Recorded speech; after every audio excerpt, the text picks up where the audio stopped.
किसको कहेंगे? Enthalpy change taking place या फिर अमाउंट ऑफ हीट इवॉल्व, क्योंकि इसमें भी हमेशा हीट इवॉल्व ही होगी।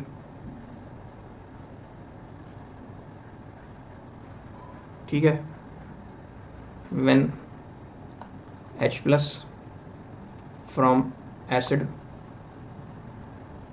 And OH negative from base form 1 mole of water. 1 mole water बनने के लिए पे कैसे बने वो वाटर? H प्लस एसिड से आए और OH नेगेटिव, उनके मिलने से जब 1 मोल वाटर बनेगा तो क्या कहलाएगी? एक स्टैंडर्ड रिजल्ट है कि 1 मोल H प्लस 1 मोल OH नेगेटिव से मिलके जब 1 मोल H2O बनाता है तो उस केस में डेल्टा H जो होता है वो -57.1 किलो जूल होता है। समझिए क्या? नहीं आया समझ? आप कहोगे जी जब ये होता है तो फिर आप ये क्यों पढ़ा रहे हैं, फिर तो हमेशा ये होगा ही बस। 1 मोल वाटर बनने पे हमेशा कितनी एनर्जी निकल गई?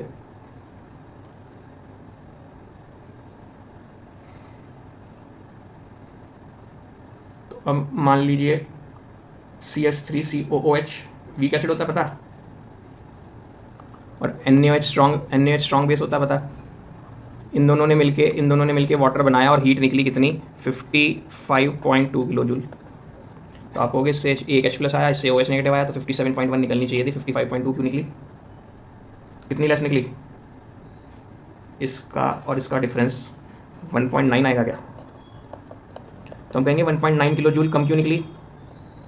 तो वो कम जो निकली वो use to dissociate weak acid CH3COH। Weak acid था ना, खुशी से टूट नहीं रहा था, तो इसको तोड़ने में खर्च हो गई इतनी। समझे क्या? लेकिन अगर मैं एक HCl को एक NaOH से न्यूट्रलाइज करता, 1 मोल HCl को 1 मोल NaOH से, तो मेरी 57.1 किलो जूल ही निकलती, क्योंकि वो HCl भी स्ट्रॉन्ग एसिड है और NaOH भी। बोलो समझे या नहीं?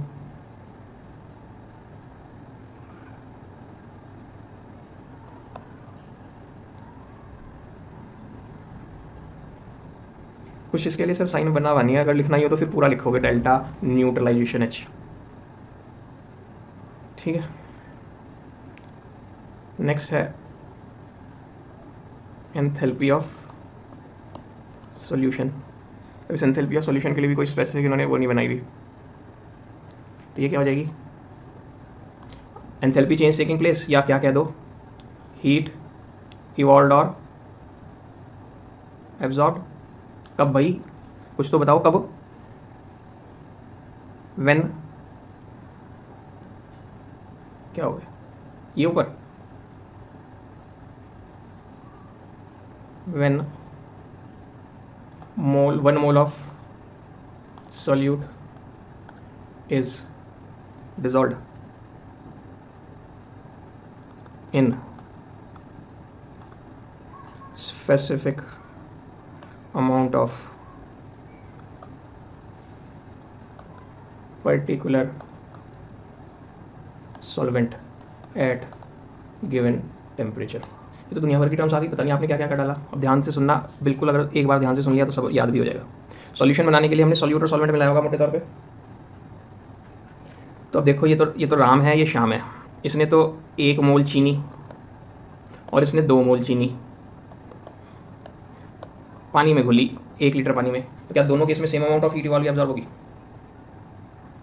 अब इसकी भी 1 मोल शुगर कर देते हैं, लेकिन इसने तो घोली 1 मोल शुगर 1 लीटर पानी में, और इसने घोली 1 लीटर मान लो अल्कोहल में, क्या दोनों की सेम होगी amount of heat evolve absorb होगी?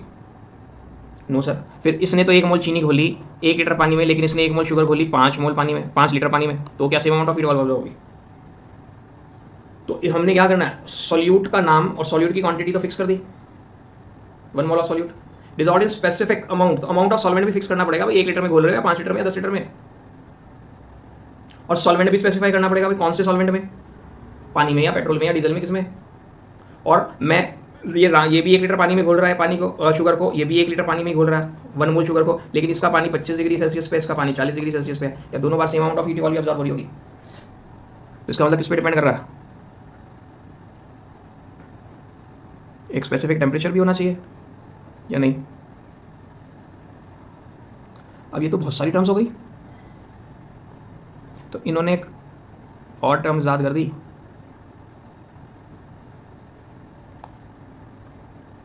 इंथैल्पी, सिर्फ इतनी सारी टर्म्स में से एक से पीछा छुड़ जाएगा, ऑफ सॉल्यूशन एट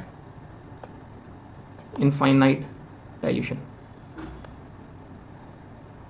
अब इसका क्या मतलब enthalpy of solution at infinite dilution का?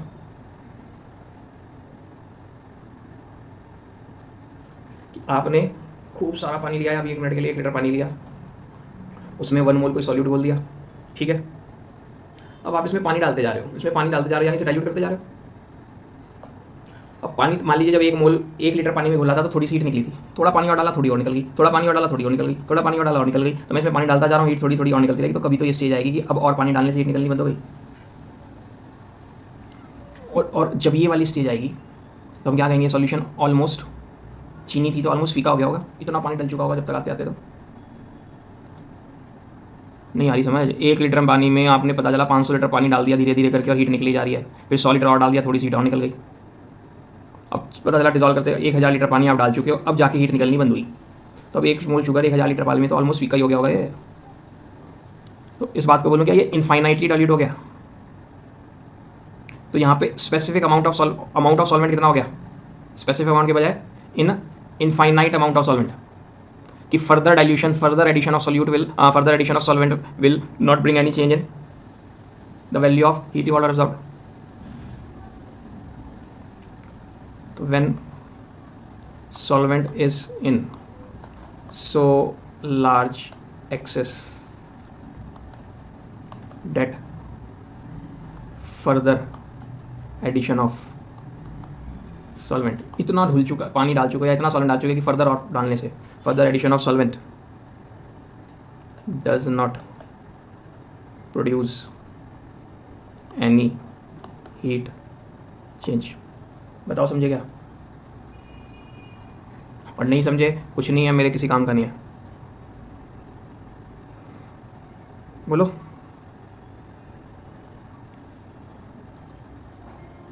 मान लो मैंने XY नाम का एक सॉलिड पानी में डाला और वो पानी में घुल के क्या बन गया, X प्लस एक्वस और Y नेगेटिव एक्वस। तो पानी में डाला ना, सॉल्यूशन बनाया ना, तो इसमें जो एनर्जी चेंज होगी उसको क्या बोलूँ, एंथैल्पी ऑफ सॉल्यूशन। अब पहले क्या हुआ होगा, ये वहाँ जाके टूट गया होगा ना, X प्लस गैसियस और Y नेगेटिव गैसियस में, अगर आपको याद आ गया हो इसको, इसने पीछे क्या कहा था, लैटिस एंथैल्पी। वहाँ उल्टा था, 1 मोल सॉलिड सब्सटेंस बनता था bye combination of required number of gaseous ions. तो अब ये पहले टूटेगा आयंस में, तो उसे जितना चिपकते वक्त एनर्जी छोड़ी थी, तोड़ते वक्त उतनी एनर्जी अब्जॉर्ब करेगा, और फिर ये सब पानी से दोस्ती करेंगे क्या? और पानी से दोस्ती को क्या कहते हैं? तो क्या इसका ये मतलब होगा डेल्टा सॉल्यूशन H क्या होगा यानी कंपाउंड के लिए, delta lattice H plus delta hydration H। जिसको नहीं आया बोलो, क्योंकि जो लोग लेट आए होंगे इस वाले में दिक्कत हो सकती है, क्योंकि ये टर्म्स हम लोगों ने नहीं सुनी होगी। नहीं आया तो बोलो। सबको क्लियर है? बोलो सर क्लियर है सबको? देखो मैडम, Na प्लस गैसियस बनता है जब पहले बनता है इनिशियली, और Cl नेगेटिव भी गैसियस बनता है, और जब वो गैसियस बन लेते हैं उसके बाद वो एक दूसरे से चिपक कर क्या बनाते हैं, NaCl सॉलिड। तो ये दोनों एक दूसरे से चिपकने जा रहे हैं ना, यानी अट्रैक्शन हो रहा है, अट्रैक्शन से हमें एनर्जी रिलीज होती है, और जो एनर्जी रिलीज होती है ना उसका नाम है डेल्टा लैटिस H। जब 1 मोल सॉलिड बनता है from required number of ions, उस वक्त जो एनर्जी चेंज होती है उसे क्या कहते हैं, लैटिस एंथैल्पी डिनोट करते हैं बाय डेल्टा लैटिस H। ये बात समझ आई मैंने क्या बोली? तो अब आप क्या कर रहे हो, आपके पास ऑलरेडी सॉलिड तो है, आप उसे घोलने जा रहे हो, तो क्या इमेजिन कर रहे हो कि जब आप उसे घोलने गए तो वो X प्लस और Y नेगेटिव आयंस अलग अलग हुए होंगे। तो अब जब अलग अलग थे तो एक दूसरे से चिपक कर सॉलिड बनाया, उस वक्त एनर्जी खाई थी इतनी, अब आप खाई थी या छोड़ी थी, यहाँ पे रिलीज। अब उल्टा हो रहा है क्या उसका, NaCl को जब आप पानी में घोलते हो तो Na प्लस और Cl नेगेटिव अलग अलग हो जाते हैं ना। तो जब ये चिपक रहे हैं तो एनर्जी रिलीज कर रहे हैं, और जब वो अलग अलग हो रहे हैं तो सब तो एनर्जी खा रहे होंगे, तो लेटेस्ट एनर्जी की वैल्यू तो यही रहेगी, लेकिन यहाँ तो थी वो नेगेटिव में, लेकिन यहाँ वो होगी क्योंकि आप उन दोनों को तोड़ के अलग अलग कर रहे हो। फिर ये जब ये X पॉजिटिव गैसियस बन जाएगा, Y नेगेटिव गैसियस बन जाएगा, ये क्या करेगा, पानी में घुलना है तो पानी के साथ दोस्ती करेगा, पानी के साथ घुलने के बाद ही तो आप इसको क्या लिख रहे हो, G के बजाय AQ स्टैंड्स फॉर एक्वस यानी पानी से गिर गया, Y नेगेटिव गैसियस से क्या बन गया, एक्वस यानी पानी से गिर गया। बोलो और सॉल्यूशन का मतलब भी क्या था कि एक्स वाई को आपने सीधा पानी में घोल के बना दिया, तो उसने कहा इमेजिन ऐसे करके देखो कि पहले ये हुआ होगा और फिर ये हुआ होगा। ये हम जानते हैं, इसको लेटेस्ट एनर्जी कहते हैं, इसको हाइड्रेशन एनर्जी कहते हैं। तो जब ये और ये हुआ होगा तो इसका और इसका टोटल मिला के इसके बराबर होगा। जिनको नहीं आया हुआ था वो बोलो, जिनको आया हुआ वो तो ठीक है, जिन्होंने भी कहा था सर एक बार बता दो, उन्हें नहीं आया दोबारा से बोलो। नहीं, वो नेगेटिव में होगी। क्यों? क्योंकि एक्स नेगेटिव ने पानी के मॉलिक्यूल्स को अट्रैक्ट करा होगा अपनी तरफ, तभी तो उस पानी से दोस्ती हुई होगी। और दोस्ती का मतलब अट्रैक्शन, और अट्रैक्शन से हमेशा एनर्जी। अब ये मान लो ये तो है +50 और यह है -40, तो टोटल क्या आया +10। यानी इस एक्स वाई को जब हम पानी में घोल रहे हैं तो हीट अब्जॉर्ब हो रही है। और उल्टा सोचो, अगर ये है +10 और ये है -40, तो इन दोनों का टोटल क्या आ रहा है -30। तो इस एक्स वाई नाम की चीज़ को जब आप सॉल्यूशन बना रहे हो तो हीट रिलीज हो रही है। तो किसी चीज़ को डिजॉल्व करते वक्त हीट रिलीज होती है, किसी चीज़ को डिजॉल्व करते वक्त हीट एब्जॉर्ब होती है। ठीक है, तो जो ये आपके NaCl KCl वगैरह जो होते हैं, उन सबको जब आप डिजॉल्व करते हो तो हमेशा हीट एब्जॉर्ब होती है। और जिनके साथ हाइड्रेट लगा होता है जैसे CuSO4.5H2O, तो उनको भी डिजॉल्व करते वक्त हीट एब्जॉर्ब होती है। NaCl KCl NaNO3 या फिर CuSO4.5H2O, इनको हाइड्रेट्स कहते हैं, पता होगा जिनके साथ डॉट लगाओ। इन सब का डेल्टा सॉल्यूशन H पॉजिटिव होता है, यानी एंडोथर्मिक। अगर आप CuSO4 सॉलिड का करो, यानी एनाइड्रस है क्या, तो इनका जब आप करते हो तो इनका डेल्टा सॉल्यूशन H नेगेटिव होता है। यानी जो पानी में जाके हाइड्रेट बनाएंगे उनका तो, और जो पहले से हाइड्रेट बनाए हैं या जो इस तरह के सॉल्ट्स हैं जो कुछ चक्कर नहीं करते, उनका ज़्यादातर पॉजिटिव। हालांकि कोई हार्ड एंड फास्ट रूल नहीं है, एक्सेप्शंस मिलेंगे। बोलो, किसी को याद है वो एक बॉन्ड हेबर साइकिल पूछी थी मेरे से किसी ने केमिकल बॉन्डिंग चैप्टर में, साइड बुक पढ़ के? याद है? सम्यक जी ने पूछी थी। किसने पूछी थी? सर एक बॉन्ड हेबर साइकिल दी हुई है, किसी को नहीं याद? हाँ, तो वो बॉन्ड हेबर साइकिल इस चैप्टर में पढ़ने जा रहे हैं। पहले 3-4 छोटी छोटी सी और एंथैल्पीज निपटा दें, उसके बाद बॉन्ड हेबर साइकिल पे आ जाएंगे। एक टर्म है एंथैल्पी ऑफ एटमाइजेशन, जिसको वो डिनोट करते हैं डेल्टा AH से। एटमाइजेशन का क्या चला लिया?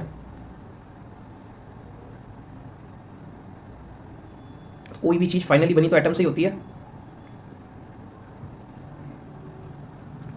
तो क्या कह रहे हैं, एनर्जी चेंज या एंथैल्पी चेंज में सब अलग अलग लैंग्वेज लिख के दिखा रहा हूँ। देखो, कभी मैंने लिख दिया हीट इवॉल्व और एब्जॉर्ब, कल परसों तो क्या लिख रहा था, एंथैल्पी चेंज टेकिंग प्लेस। आज क्या लिख दिया, एनर्जी चेंज टेकिंग प्लेस। तीनों एक ही बात है। कब? When 1 mole of substance, 1 mole substance लिया कोई भी, और उसका बेचारे का क्या बना दिया, तोड़ के डिसोसिएट्स इनटू गैसियस एटम्स। यानी उसके सारे एटम्स बिल्कुल अलग अलग कर दिए। कैसे? मेरे पास O2 था, क्या 1 मोल है? 1 मोल है।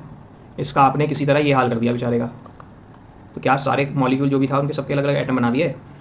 तो इसमें जो भी एनर्जी चेंज होगी वो क्या कहलाएगी, enthalpy of atomization of O2।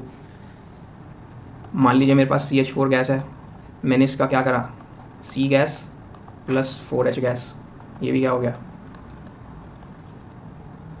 क्या सारा का सारा सब्सटेंस 1 मोल सब्सटेंस कॉन्स्टिट्यूएंट गैसियस एटम्स में बदल दिया।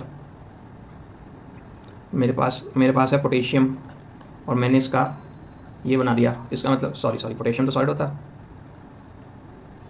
मैंने इसका क्या बना दिया, के गैसियस। यानी इसमें सारे एटम्स अलग अलग होकर उड़ने लगे, आइसोलेटेड गैसियस एटम बन गए। तो इसका भी मैंने क्या किया, एंथैल्पी ऑफ एटम। अब जरा ध्यान दो, क्या मैं इसको एंथैल्पी ऑफ सब्लिमेशन भी कह सकता हूँ?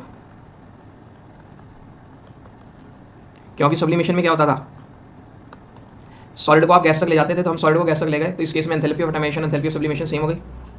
इसमें तो नहीं लगेगी बात, लेकिन इस लास्ट वाली में लग जाएगी। और यहाँ ध्यान देना, अगर आप पीछे पढ़ के आए हो तो क्या यहाँ delta BH bond distribution enthalpy,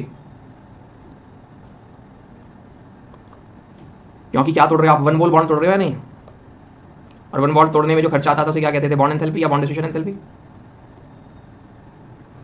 इसमें नहीं कह सकते बॉन्ड डिस्ट्रीब्यूशन एंथैल्पी, क्योंकि इसमें 1 मोल बॉन्ड थोड़ी टूटे, इसमें तो 4 मोल बॉन्ड टूटे।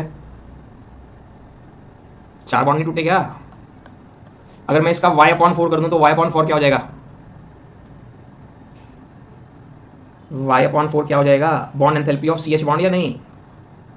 4 मोल CH बॉन्ड तोड़ने में टोटल खर्चा कितना आया? तो 1 मोल में कितना आएगा? y/4। फिलहाल इसको एंथैल्पी ऑफ डायमेंशन क्यों कह रहे हैं? क्योंकि 1 मोल सब्सटेंस लेके हमने उसमें सारी चीज़ें, सारे एटम्स अलग अलग कर दिए गैसीय स्टेट में, इसलिए एंथैल्पी ऑफ एनर्जी की टर्म्स में ऐसा मान लेते हैं कि पहले सॉलिड से लिक्विड बना, फिर लिक्विड से गैस बना, तो यहाँ से यहाँ तक आने में सॉलिड से गैसियस आया। तो इन टर्म्स ऑफ एनर्जी अगर आप सोच के देखो, law of conservation of energy के हिसाब से देखो, तो ये दोनों का टोटल ही सब्लिमेशन होना चाहिए। तो बात आपकी सही है, मैंने भी पकड़ी थी जब मैं पढ़ा था कि भाई ये तो सब्लिमेशन जब पढ़ाते थे 9th क्लास में तो कहते थे वो सब्सटेंस के लिए वर्ड यूज़ करेंगे जो डायरेक्ट सॉलिड से गैसियस स्टेट में है। लेकिन इन टर्म्स ऑफ एनर्जी इसमें लगा देते हैं कि भाई अगर सॉलिड से लिक्विड आया, लिक्विड से गैस आया, तो भी ऐसा इमेजिन करो जैसे 1 मोल सॉलिड गैसियस स्टेट तक तो पहुंचा। तो डेल्टा ये प्लस ये को क्या कह देना, ये तो क्या हो गई एंथैल्पी ऑफ फ्यूजन पिघला, ये क्या हो गई एंथैल्पी ऑफ वेपराइजेशन लिक्विड से गैस बना, और इन दोनों का टोटल क्या हो गई ऑफ सब्लिमेशन जैसी हो गई, उसके जैसी हो गई। हो रहा है ये मैं अपने कोर्स से बाहर की चीज़ पढ़ा रहा हूँ, एंथैल्पी ऑफ आयोनाइजेशन। फिर से क्या बोलूँ, एनर्जी चेंज या enthalpy change taking place when, कब भाई क्या हो रहा है ये, when 1 mole of covalent compound on dissolution in water produces ions. HCl covalent compound है या आयनिक कंपाउंड है? पढ़ाया था एक दिन बहुत देर तक, और जिन्हें डाउट हो वो बस इतना समझ लो, H नॉन मेटल है, Cl भी नॉन मेटल है, नॉन मेटल के बीच में कोवेलेंट बॉन्ड ही होता है, और HCl जब प्योर होता है तो वो गैस होती है रूम टेम्परेचर पे। अब HCl गैस को आपने पानी में डाला, पानी उस कोवेलेंट कंपाउंड को बहकाता है, और उसके बहकावे में आके वो कोवेलेंट होने के बावजूद तो टूट जाता है किसमें, आयंस में। कोवेलेंट कंपाउंड को मजबूर कर दिया टूटने के लिए इन द फॉर्म ऑफ, तो वर्ड यूज हो रहा है आयोनाइजेशन। इस काम में जो खर्चा होगा वो क्या कहलाएगी? ठीक है जी, खर्चा। क्या मैं इसे एंथैल्पी ऑफ सॉल्यूशन भी बोल सकता था, enthalpy of solution at infinite dilution? हाँ, अगर मैंने 1 मोल सॉल्यूट घोला और इनफाइनाइट क्वांटिटी में घोला तो इसमें एंथैल्पी ऑफ, अगर लिमिटेड अमाउंट ऑफ पानी में घोला तो एंथैल्पी ऑफ सॉल्यूशन भी कह सकता हूँ,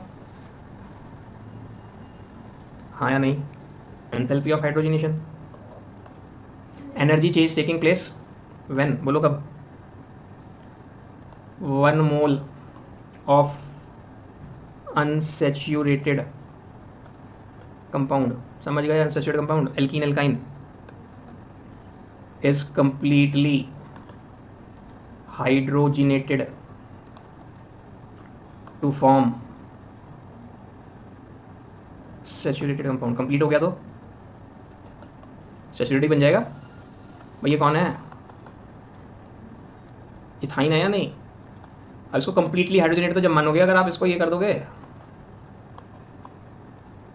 अगर बीच में ही रोक दिया तो ये भी तो हो सकता था एक H2 से रिएक्ट करा के करा दो, तो अभी कंप्लीटली हाइड्रोजनेट थोड़ी हुआ। कंप्लीटली हाइड्रोजनेट तो यहाँ हुआ, तो ये कहलाएगी एंथैल्पी ऑफ हाइड्रोजनेशन, जो भी होगी ये निकलाएगी। बोलो समझ आया क्या? तो आप देखो जितनी भी एंथैल्पीज हैं, ज़्यादातर सब एंथैल्पीज में हम 1 मोल फंसा देते हैं क्या? लगभग हर डेफिनेशन में 1 मोल, तो सबके सब विद रिस्पेक्ट टू 1 मोल है।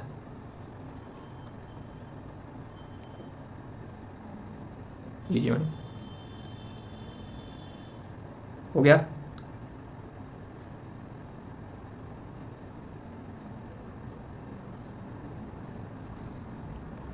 अब है एंथैल्पी ऑफ फेज ट्रांजिशन।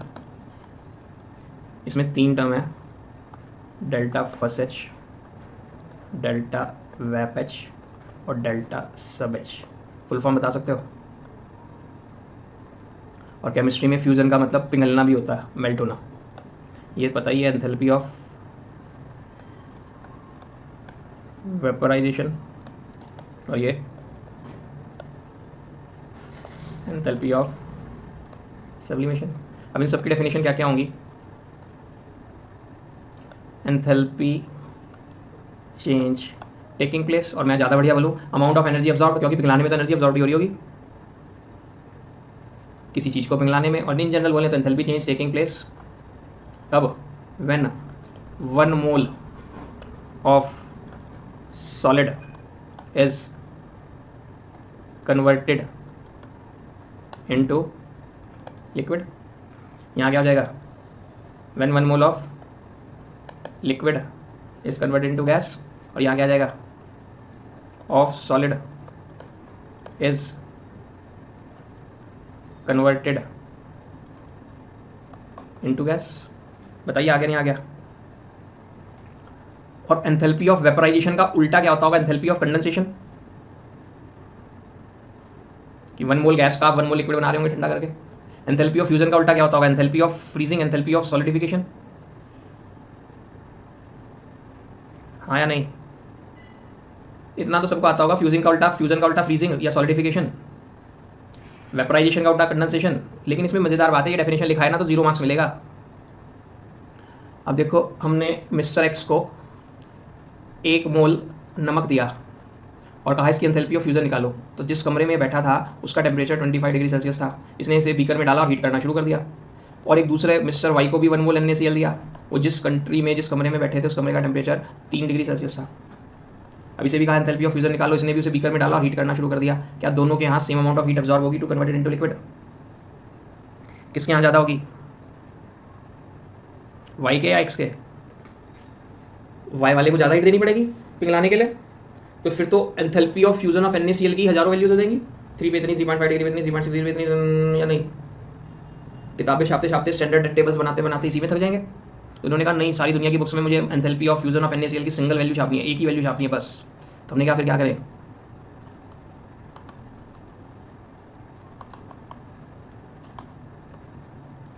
मान लो मुझे नहीं पता, मैं मान लेता हूँ NaCl का मेल्टिंग पॉइंट 130 डिग्री सेल्सियस है सपोज, तो 25 डिग्री सेल्सियस से लेकर 130 डिग्री सेल्सियस आने तक जितनी हीट ये मिस्टर एक्स देंगे इनकी खर्च हो रही होगी, फिर भी ये उसे मेजर नहीं कर सकते। 130 आने के बाद जो हीट देंगे जब तक वो सारा मेल्ट ना हो जाए उसे क्या कहेंगे, enthalpy of fusion.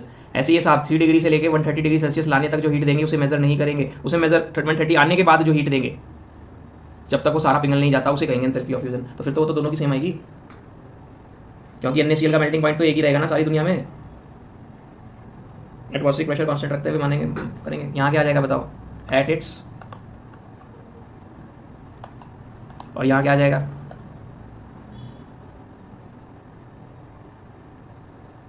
Particular temperature. क्यों, क्योंकि सब्लिमेशन का तो कोई टेम्परेचर नहीं होता।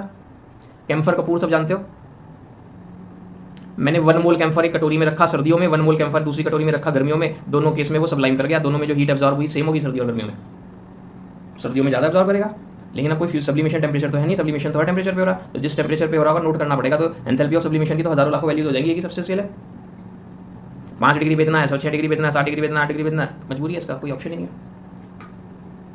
आया क्या, एट अ पर्टिकुलर टेम्परेचर पे इतना बोल सकता हूँ बिलो इट्स मेल्टिंग पॉइंट। बोलो, मेल्ट तो करेगा नहीं ना वो, तो दूसरी तरह से हायर लेवल पे जाके पढ़ोगे, सब्लाइम करने वाली चीज़ें भी शायद मेल्ट हो जाती है पर्टिकुलर प्रेशर कुछ के साथ छेड़छाड़ करने से, समझे। रूम टेम्परेचर पे ही होता है, एटमॉस्फेरिक प्रेशर पे ही होता है कि वो सीधा सॉलिड से गैस जा रहा है, और कुछ प्रेशर कर दे तो वो मेल्ट भी हो जाते हैं किसी पे जाके।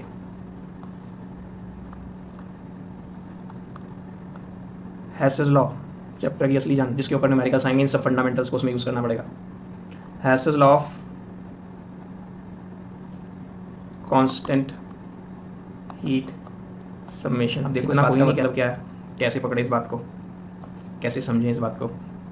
एक बंदे ने कार्बन जलाया, C+O2 गिव्स CO2, कुछ एनर्जी निकली होगी, मान लेते हैं -1 किलो जूल, ठीक है। दूसरे बंदे ने 1 मोल कार्बन जलाया, लेकिन तड़फा के जलाया उस बेचारे को। पहले तो सारे का क्या बना दिया, CO, एनर्जी निकली मान लो -X किलो जूल। फिर ये सारा CO इकट्ठा किया और इस सारे CO को फिर से जलाया और CO2 बनाया। अब डेल्टा H निकला मान लीजिए -Y किलो जूल। अगर मैं इन दोनों रिएक्शंस को ऐड करता हूँ तो ये कैंसिल हो जाएगा, क्या ये हो जाएगा, मैथ्स लगाओ। तो जब हमने ऐसे करके देखा, इन दोनों को ऐड करा तो ये वैल्यू -A ही आ रही थी। तो क्या ये law of conservation of energy नहीं है सही मायने में? ऊपर ये स्टेटमेंट लिखा देखो इंग्लिश में,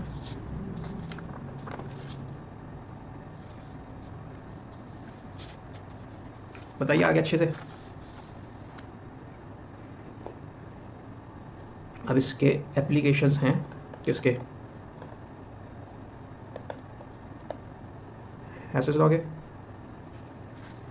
इसका प्रूफ कराऊं क्या, कोर्स में तो है नहीं। देखो समझ लो, एक बंदे ने ए से सी बनाया पाथ फर्स्ट, और इसमें जो हीट चेंज है, हीट इवॉल्व हुई कितनी, -Q। फिर इसके पास एक रास्ता और क्या था, वो पहले तो ए से बी बनाता और फिर बी से सी बनाता, ये क्या कहलाता, पाथ 2। इसमें हीट निकली Q1 और इसमें हीट निकली Q2। तो लेट, जैसे मैथ्स में कॉन्ट्राडिक्टरी प्रूव करते थे ना, सही बात को गलत मानते थे और फिर धीरे धीरे आगे तो भाई ये तो गलत माना था हमने। तो let Q is not equal to Q1 plus Q2। फिर गलत इक्वल नहीं है तो क्या माने, लेट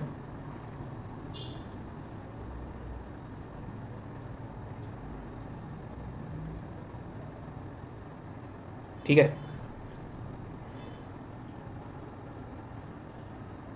इसको आप प्लस में ही रहने दो, कन्फ्यूजन से बचोगे, साइन फिर नहीं तो बार बार खेलना पड़ेगा मुझे, वो बात अभी भी ठीक है। तो अब बताओ, अगर मैं ए से सी बनाता हूँ पाथ फर्स्ट से तो ज़्यादा खर्चा आएगा या पार्ट 2 से तो ज़्यादा खर्चा आएगा? अगर मैं साथ में ये बता रहा हूँ, नहीं ये बता रहा हूँ, अगर पाथ 1 से ज़्यादा खर्चा आ रहा है ना, ए से सी बनाने में कितनी एनर्जी खर्च हो रही है, ऐसे दिमाग में मान लो या 50 जूल, और ये है सपोज 10 जूल, और ये है 20 जूल। तो अगर मैं ए से सी पार्ट 2 से बनाऊँ तो 10 जूल यहाँ तक आने में खर्च होंगे, 20 जूल यहाँ तक आने में खर्च होंगे, कितने खर्च हुए, 30 जूल्स। और यहाँ से यहाँ बनाया तो कितने खर्च हुए, 50 जूल्स। तो फिर तो मैं इसी रास्ते से बनाऊंगा, मेरा खर्चा सिर्फ 30 जूल का आ रहा।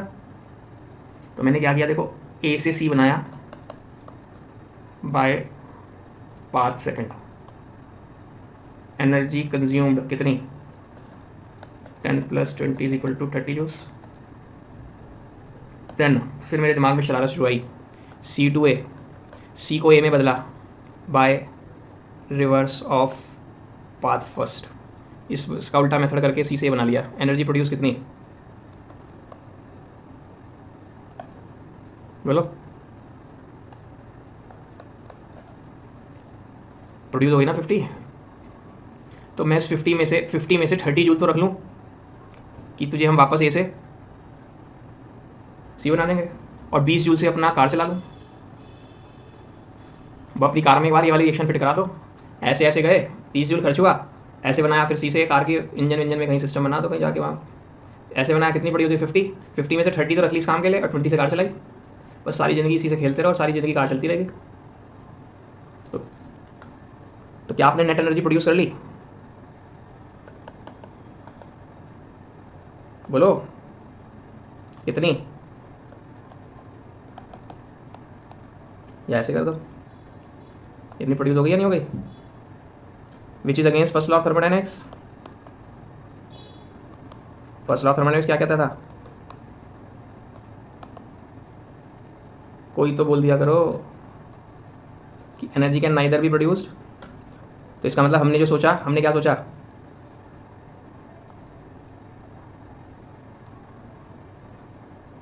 हमने ये सोचा था लेट, मतलब हमारा सपोजिशन, हमारा तो हमारी वाली बातें या फर्स्ट लॉ फिर सिर्फ कब बैठ सकता है, so Q should be equal to, तभी तो इधर जाओ सब सेम रहता, तभी तो एनर्जी ना क्रिएट होती ना डिस्ट्रॉय होती। Done done.